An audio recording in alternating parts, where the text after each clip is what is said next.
నేను ముఖ్యమంత్రిని అడుగుతున్నా, నీకు అసలు సిగ్గుందా?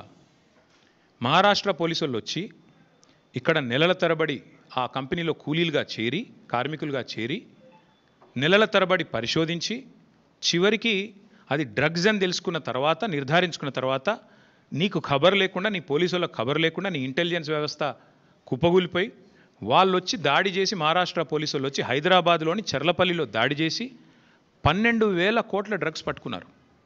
నేను ముఖ్యమంత్రిని అడుగుతున్నా, నీకేమైనా ముడుపులు ముట్టినాయా? ఇలా 12,000 కోట్లు 21 నెలల నుంచి ఏం చేస్తున్నావు? నీ ఈగల్ ఏం చేస్తుంది? నీ హైడ్రా ఏం చేస్తుంది?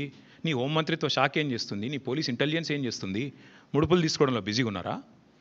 ఎట్లా? హైదరాబాద్లోని చెర్లపల్లిలో 12,000 కోట్లు. ఇది భారతదేశంలోనే రెండవ అతిపెద్ద డ్రగ్స్ ఇప్పటిదాకా దొరికింది. ఇదివరకు ఒకసారి గుజరాత్లో దొరికింది 21,000 కోట్లు, ఇప్పుడు రెండోసారి 12,000 కోట్లు. సిగ్గులేని విషయం ఏంటంటే, సిగ్గుపడాల్సిన విషయం ఏంటంటే, మన పోలీసులకు ఖబర్ కూడా లేదు.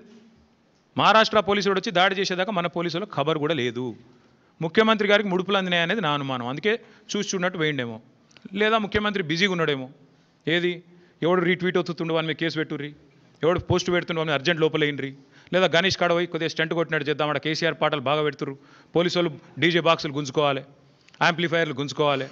గదే పని ఏమున్నది ఇవాళ పోలీసులకు రాష్ట్రంలో పని? పాపం పోలీసుల బండ్లలో డీజిల్ దిక్కులేదు. మేము మమ్మల్ని అరెస్ట్ చేస్తుంటే హరీష్ రావు గారు అడిగినారు, ఏమైనా నీకు టీఏ వచ్చిందని అడిగారు. పాపం ఆయన నవ్వుతుండు పోలీసు ఆయన. డిఏ వచ్చినాదా, టీఏ వచ్చినాదా, మీ బండ్లలో డీజిల్ అని వస్తున్నాదా అంటే చెప్పలేకపోతున్నారు. పోలీసు వాళ్ళు నవ్వుతున్నారు. అట్లాంటి పరిస్థితి ఉన్నది వాళ్ళు. అందుకే ఈ రాష్ట్ర హోంమంత్రికే ముడుపులు అందినట్టుగా నాకైతే అనుమానం ఉంది.